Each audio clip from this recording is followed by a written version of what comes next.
السلام علیکم ورحمۃ اللہ وبرکاتہ۔ الحمدللہ رب العالمین، والصلاة والسلام علی سید الانبیاء والمرسلین وعلی آلہ الطیبین الطاہرین واصحابہ الاکرمین اجمعین، اما بعد، اعوذ باللہ من الشیطان الرجیم، بسم اللہ الرحمن الرحیم۔ قل لا اسألکم علیہ اجرا الا المودۃ فی القربى، صدق اللہ مولانا العظیم وصدق رسولہ النبی الامین الکریم۔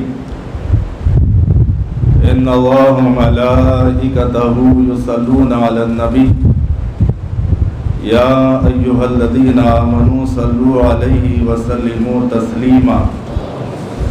اللہم صلی علی سیدنا مولانا محمد وعلی آل سیدنا محمد وبارک وسلم۔ صلاۃ و سلام علیک یا رسول اللہ، صلاۃ و سلام علیک یا حبیب اللہ، صلاۃ و سلام علیک یا نبی اللہ، صلاۃ و سلام علیک یا نور اللہ، صلاۃ و سلام علیک یا رحمت للعالمین، وصلی اللہ تعالی علیہ وآلہ وسلم۔ حاضرین، اللہ تبارک و تعالیٰ کا بے انتہا فضل و کرم اور اس کا احسان عظیم ہے کہ اس نے ہمیں اپنے حضور سید عالم نور مجسم راحت آدم و بنی آدم حضور سیدنا محمد مصطفیٰ صلی اللہ علیہ وآلہ وسلم کہ امت بابرکت میں پیدا فرمایا۔ ہم اور آپ بارگاہ الہی میں جلسے یاد امام حسین و شہدائے کربلا میں جمع ہیں۔ آئیے کچھ کہنے اور سننے سے پہلے ہم اور آپ مل کر اللہ تبارک و تعالیٰ کی بارگاہ میں دعا کریں کہ یا الہ العالمین، حضور صلی اللہ علیہ وآلہ وسلم کے واسطے وسیلے سے ہماری عبادات و دعاؤں کو شرف قبولیت عطا فرما۔ حاضرین، کسی شاعر نے کیا خوب کہا، ہزاروں میں 72 تھے تسلیم و رضا والے، ہزاروں میں 72 تھے تسلیم و رضا والے، حقیقت میں خدا ان کا تھا اور وہ تھے خدا والے۔ اذان کہہ گئی حضرت بلال کی ہستی، اذان کہہ گئی حضرت بلال کی ہستی، نماز پڑھ گئے دنیا میں کربلا والے۔ حاضرین، جیسا کہ ہم اور آپ ایک بات اچھی طرح جانتے ہیں، بچے بڑے نوجوان بزرگ سب اس بات سے اچھی طرح واقف ہیں کہ ہم اور آپ یہاں پر اب سے نہیں، کئی سالوں سے کچھ ایسے لوگ بھی ہیں جو ہم سے پہلے ہر سال 10 محرم کے دن بعد نماز ظہر یہاں اس جامع مسجد فاروق اعظم رضی اللہ تعالیٰ میں یاد امام حسین یعنی کہ حسین کی محبت میں یہاں پر جمع ہوتے، ہم سے پہلے بھی اور آج بھی، اور الحمدللہ یہ سلسلہ قیامت تک چلتا رہے گا انشاءاللہ۔ تو یہ ہمارا اور آپ کا یہاں پر جمع ہونا، اگر ہم سوال کریں بچے سے یا بڑے سے یا نوجوان سے یا بزرگ سے کیوں جمع ہوئے ہوں، سب کا جواب یہی ہوگا، کسی اور کام کے لیے نہیں بلکہ حسین کی محبت میں جمع ہے، نواسے رسول کی محبت میں جمع ہے، یہی جواب ہوگا۔ پوچھیں کہ یہ محبت کا حکم کس نے دیا تو اہل علم اس کا جواب دیں گے، محبت اہل بیت امام حسین کی محبت کا حکم خود قرآن پاک میں اللہ نے اور حدیث مبارک میں رسول اللہ نے اس کا حکم دیا۔ آپ کہیں وہ کیسے؟ تو ابھی قرآن کریم کی میں نے ایک آیت پاک کا ایک حصہ خطبہ مبارکہ میں تلاوت کرنے کا شرف حاصل کیا۔ اس آیت پاک میں اللہ تبارک و تعالیٰ کیا فرما رہا ہے؟ سب سے پہلے تو اس آیت پاک کا شان نزول آپ کے سامنے عرض کروں کہ اللہ تبارک و تعالیٰ نے قُلْ لَا أَسْأَلُكُمْ عَلَيْهِ أَجْرًا إِلَّا الْمَوَدَّةَ فِي الْقُرْبَى، یہ آیت پاک کیوں نازل کی؟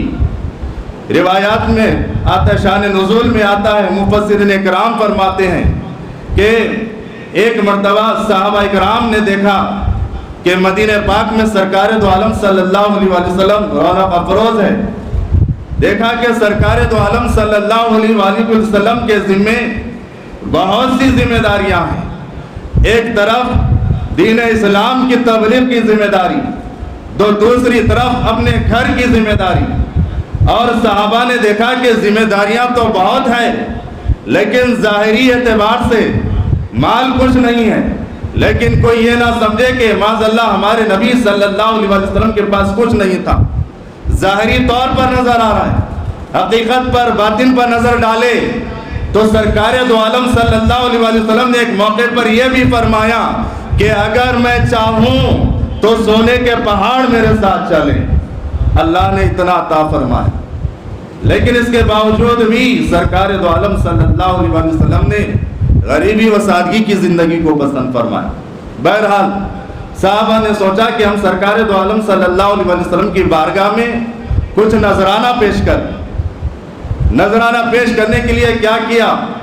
سرکار دو عالم صلی اللہ علیہ وسلم کے احسانات کو یاد کیا۔ سوچنے لگے کہ سرکار کے ہم پر بہت سارے احسانات ہیں، ہم ایک خدا کو چھوڑ کر غیر خدا کی طرف جا رہے تھے، سرکار نے ہمیں ایک خدا کے آگے جھکنے والا بنایا، ہم گناہوں میں اپنی زندگی گزار رہے تھے، نیکوکاری کی زندگی گزارنے کا طریقہ بتلایا، ہم کفر کے اندھیرے میں تھے، ہمیں دین کے اجالے میں لایا۔ یہ تمام احسانات یاد کیے اور تمام صحابہ کرام نے اپنی اپنی طرف سے مال اکٹھا کیا اور سرکار دو عالم صلی اللہ علیہ وسلم کی بارگاہ میں حاضر ہوئے، عرض کرنے لگے یا رسول اللہ صلی اللہ علیہ وسلم، ہم دیکھ رہے ہیں کہ آپ کے ذمہ بہت ساری ذمہ داریاں ہیں، لہٰذا ہم آپ کے احسانات کے بدلے میں جو آپ نے ہم پر احسانات کی ہیں ان احسانات کے بدلے میں کچھ نذرانہ لے کر آئے ہیں، اس نذرانے کو قبول فرمائیے۔ جب وہ نذرانہ لے کر آئے، اللہ تبارک و تعالیٰ نے آیت پاک نازل فرمایا قُلْ لَا أَسْأَلُكُمْ عَلَيْهِ أَجْرًا إِلَّا الْمَوَدَّةَ فِي الْقُرْبَى، اے حبیب صلی اللہ علیہ وسلم آپ ان سے فرما دیجئے جو آپ نے ان پر احسان کیا، آپ ان سے فرما دیجئے میں ان احسانات کے بدلے میں تم سے کوئی اجرت طلب نہیں کرتا، ہاں مگر قرابت دار کی محبت یعنی کہ میرے اہل بیت کے محبت کرو۔ خود اللہ تبارک و تعالیٰ نے اپنے محبوب کی زبانی اہل بیت سے محبت کرنے کا حکم دیا۔ آج ہم جمع ہیں اہل بیت کی، امام حسین کی محبت میں، تو یہ ہمارا محبت میں جمع ہونا، محبت کرنا قرآن اور حدیث کے خلاف نہیں بلکہ قرآن اور حدیث کے مطابق ہے۔ اللہ نے حکم دیا اے حبیب فرما دیجئے کہ دین اسلام کی تبلیغ پر احسانات کے بدلے میں مجھے کوئی اجرت نہیں چاہیے، ہاں میرے قرابت دار سے محبت کرو، اہل بیت سے محبت کرنے کی تعلیم دی۔ آج ہم کو چاہیے کہ اہل بیت سے محبت کریں، ان سے دشمنی نہ کریں، ان کے لیے اپنے دل میں بغض نہ رکھیں، عداوت نہ رکھیں، محبت کریں گے فائدے میں رہیں گے، دشمنی کریں گے دنیا بھی تباہ ہو جائے گی اور آخرت بھی تباہ ہو جائے گی، اس لیے کہ کوئی عمل قبول ہونے والا نہیں۔ یہ میں نہیں کہہ رہا ہوں، سرکار دو عالم صلی اللہ علیہ وسلم نے حدیث مبارکہ میں کیا فرمایا؟ اس انسان کا ایمان کامل نہیں ہو سکتا۔ پوچھا گیا یا رسول اللہ صلی اللہ علیہ وسلم کس کا ایمان؟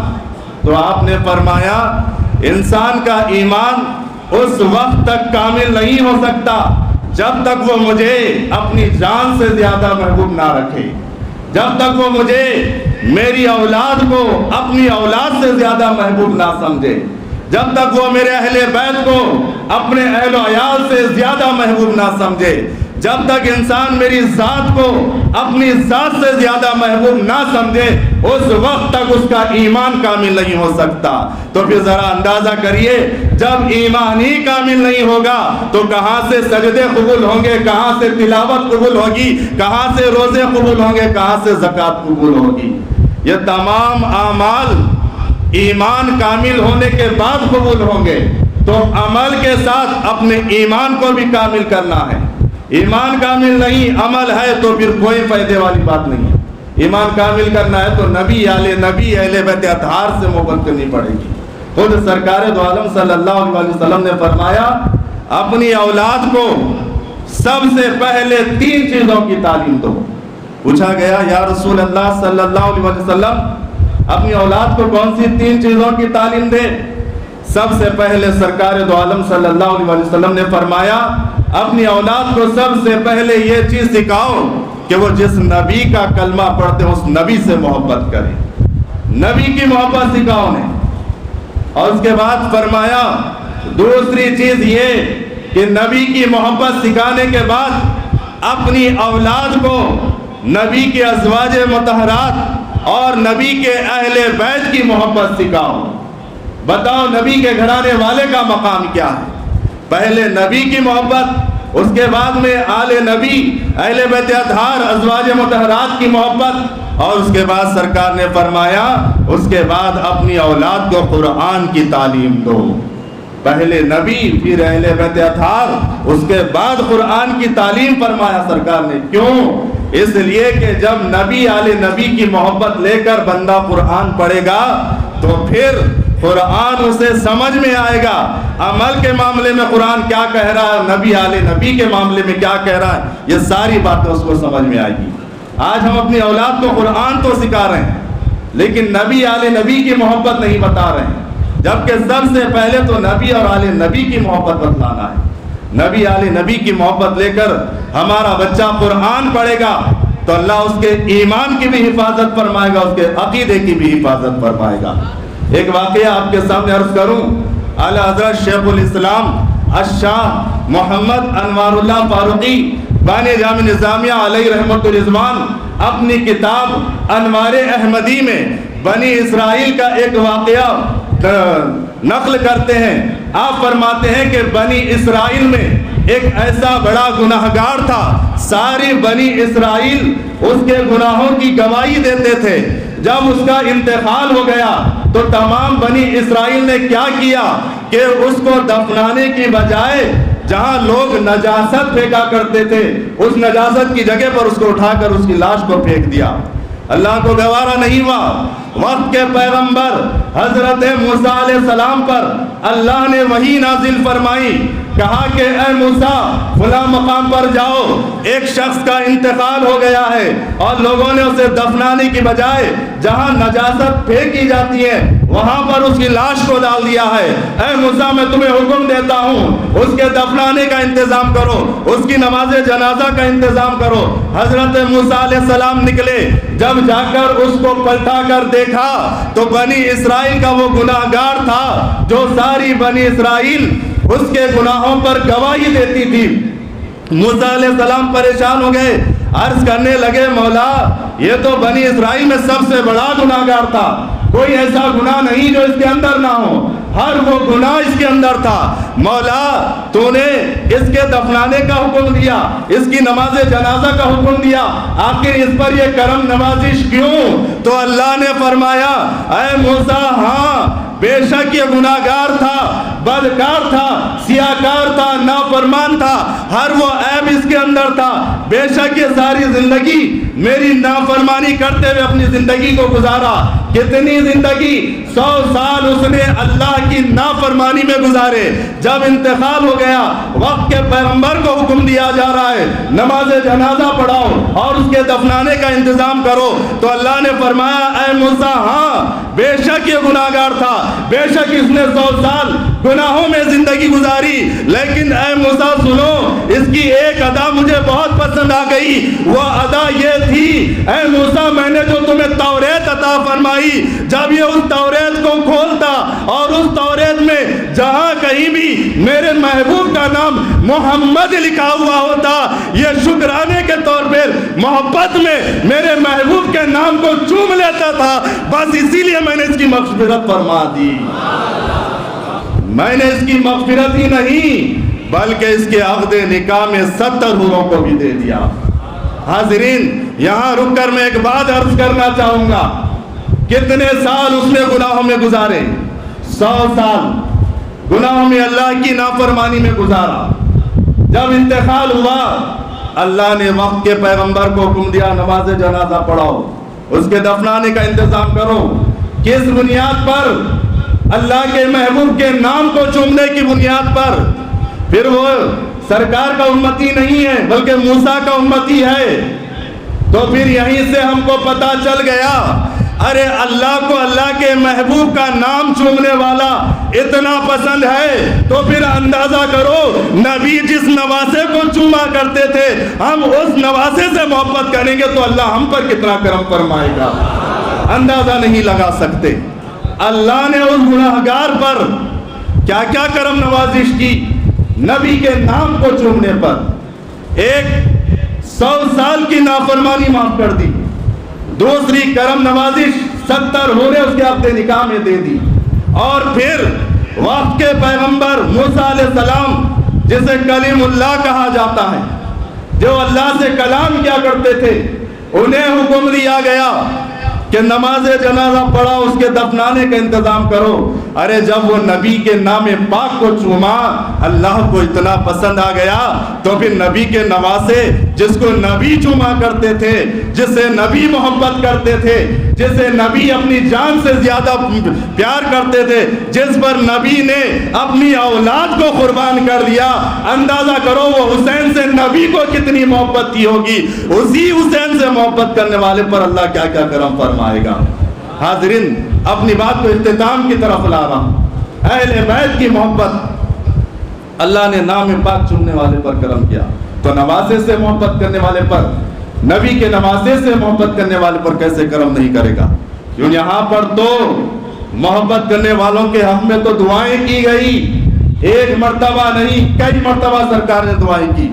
ایک موقع پر دعا کی اپنی چادر مبارک میں حضرت علی، بی بی فاطمہ، امام حسن، امام حسین رضی اللہ تعالیٰ عنہ کو اپنی چادر مبارک میں لے کر اللہ کی بارگاہ میں دعا کی، مولا یہ میرے اہل بیت اطہار ہے، یہ میرے گھرانے والے ہیں، میں ان سے محبت کرتا ہوں، اے مولا تو بھی ان سے محبت فرما۔ بات کو وہیں پر ختم نہیں کیا، عرض کرنے لگے مولا یہ میرے گھر والے ہیں، میں ان سے محبت کرتا ہوں، تو بھی ان سے محبت فرما، اور جو ان سے محبت کرے تو انہیں اپنا محبوب بنا لے۔ اور محدث دکن عبداللہ شاہ صاحب قبلہ رحمۃ اللہ علیہ اپنی کتاب شہادت نامے میں ایک حدیث پاک نقل کرتے ہیں کہ ایک مرتبہ سرکار دو عالم صلی اللہ علیہ وسلم راستے سے گزر رہے ہیں، قریب میں ایک باغ ہے، دیکھا کہ کچھ بچے وہاں پر کھیل رہے ہیں، ان تمام بچوں میں سے ایک بچے کو سرکار نے قریب بلا کر اس بچے کو اپنے سینے سے لگا لیا، اس بچے سے پیار کرنے لگے۔ تمام صحابہ پریشان ہو گئے، عرض کرنے لگے یا رسول اللہ صلی اللہ علیہ وسلم، ان تمام بچوں میں سے آپ نے اس ایک بچے کو بلایا اور اپنے سینے سے لگا لیا اور اسے پیار کرنے لگے، یا پھر بات کیا ہے، یہ بچہ کون ہے؟ تو سرکار دو عالم صلی اللہ علیہ وسلم نے فرمایا اے صحابہ سنو، تم جاننا چاہتے ہو ان تمام بچوں میں سے اس ایک بچے کو میں کیوں پیار کر رہا ہوں؟ تو سنو، میں نے ایک مرتبہ اس بچے کو میرے حسین کے ساتھ کھیلتا ہوا دیکھا تھا۔ اے صحابہ تم گواہ رہنا، کل قیامت میں اس بچے کی بھی شفاعت کروں گا، اس کے ماں باپ کی بھی شفاعت فرماؤں گا۔ حاضرین، آخر میں ایک واقعہ عرض کرتے ہوئے اپنی بات ختم کروں۔ ہمیں نبی کے اہل بیت سے بھی محبت کرنی ہے، اور پھر اہل بیت کی جو اولاد ہے جسے آج ہم سادات کے نام سے جانتے ہیں، سیدوں کے نام سے جانتے ہیں، قیامت تک حسنین کریمین مولا علی بی بی فاطمہ کی جتنی اولاد کا سلسلہ چلے گا سب سے محبت کرنا پڑے گا، کیونکہ نبی کی آل اور بی بی فاطمہ وہ علی کی اولاد ہے، ان سے محبت کریں۔ واقعات میں آتا ہے کہ ایک اللہ کے ولی کے دل میں خیال آیا جب ان کے شہر میں حج پر جانے کے لیے قافلہ آیا تو پتا چلا کہ دوست بھی جا رہے ہیں، تو اللہ کے اس ولی کے دل میں خیال آیا کہ میں بھی حج پر جاؤں۔ کچھ پیسے اپنے گھر سے لیے، جیب میں ڈال لیے، دوستوں سے کہا کہ میں بھی حج پر چلنے والا ہوں۔ بازار کی طرف نکلے، کچھ ضروری سامان خریدے حج پر جانے کے لیے۔ جب بازار میں گئے، اس بازار میں ایک خاتون آ کر آپ کے سامنے کھڑی ہو گئی اور کہنے لگی، اے اللہ کے بندے، میں ایک سید زادی ہوں، میرے گھر میں کئی دنوں سے فاقہ کشی چل رہی ہے اور میرے گھر میں کھانے پینے کے لیے نہیں ہے، لہذا اے اللہ کے بندے کچھ میری مدد کر دے۔ بس یہ کہنا تھا۔ جب اس نے کہا کہ میں ایک سید زادی ہوں، نبی کی آل اور مولا علی بی بی فاطمہ کی اولاد ہوں، اتنا سنا، جیب میں جو پیسے تھے حج کو جانے کے لیے وہ نکالے اور سید زادی کو دے دیے، سیدھے اپنے گھر چلے گئے۔ اور پھر ہوا یہ کہ آپ حج پر نہیں گئے، تمام دوست قافلے والے حج پر چلے گئے، حج ادا کیا۔ حج ادا کرنے کے بعد جب تمام کا تمام قافلہ پلٹ کر آیا، جو آپ کے دوست گئے تھے وہ بھی آ گئے، آپ کے دل میں خیال آیا کہ چلو میں تو حج پر نہیں گیا، لہٰذا جو میرے دوست احباب رشتہ دار گئے ہیں ان کو مبارکباد دے کر آؤں۔ اب نکلے اپنے گھر سے، ایک دوست کے گھر پر گئے، دستک دی، ملاقات کی اور کہنے لگے اللہ آپ کا حج قبول کرے۔ جب دوست نے سنا تو پلٹ کر کہا اللہ آپ کا بھی حج قبول کرے۔ وہ پریشان ہو گئے، حج پر تو یہ گئے، میں کہاں گیا، مجھے کہاں سے مبارکباد۔ پھر دوسرے دوست کے پاس گئے، دستک دی، مبارکباد دی، اللہ آپ کا حج قبول کرے۔ اس نے بھی کہا اللہ آپ کا بھی حج قبول کرے۔ آپ پریشان ہو گئے، پھر تیسرے چوتھے پانچویں جتنے دوست ہیں سب کے پاس جاتے، سب یہی کہتے اللہ آپ کا بھی حج قبول کرے۔ آپ پریشان ہو گئے، دل میں خیال آیا میں حج پر جا کر رہا ہوں، کہا تھا حج پر نہیں گیا، شاید میرے دوست میرا مذاق اڑا رہے ہیں، یہ دل میں خیال آیا۔ آنکھ میں آنسو تھے، رات کو اپنے گھر گئے، آنکھ میں آنسو لے کر جب سو گئے، سر کی آنکھ تو لگ گئی، دل کی آنکھ کھل گئی، دیکھا کہ سرکار دو عالم صلی اللہ علیہ وسلم تشریف فرما ہے، اور سرکار دو عالم صلی اللہ علیہ وسلم اللہ کے اس ولی سے فرما رہے ہیں اے اللہ کے بندے، تم یہ بات سوچ کر پریشان ہو کہ آج تم نے جتنے حاجیوں کو مبارکباد دی، تمام کے تمام حاجیوں نے تمہیں بھی حج کی مبارکباد دی، تم یہی سوچ کر پریشان ہونا کہ تم تو حج پر گئے نہیں، پھر مبارکباد تمہیں کیوں دی جا رہی ہے؟ توجہ چاہوں گا، آپ نے فرمایا سرکار دو عالم صلی اللہ علیہ وسلم نے سنو بات یہ ہے، بے شک تم حج پر تو نہیں گئے، لیکن تمہاری ایک ادا، تمہاری ایک نیکی اللہ کو اتنی پسند آ گئی کہ جب تم حج پر جانے کی تیاری کے لیے نکلے، بازار گئے اور میری ایک بچی تمہارے پاس مدد کے لیے آئی اور تم نے تمام کے تمام پیسے میری بچی کو دے دیے، اللہ کو وہ ادا اتنی پسند آئی کہ تمہاری اس نیکی کے بدلے میں اللہ نے ایک فرشتہ ہو بہو تمہاری شکل میں پیدا کر دیا ہے، جو قیامت تک ہر سال تمہاری طرف سے حج کرتا رہے گا۔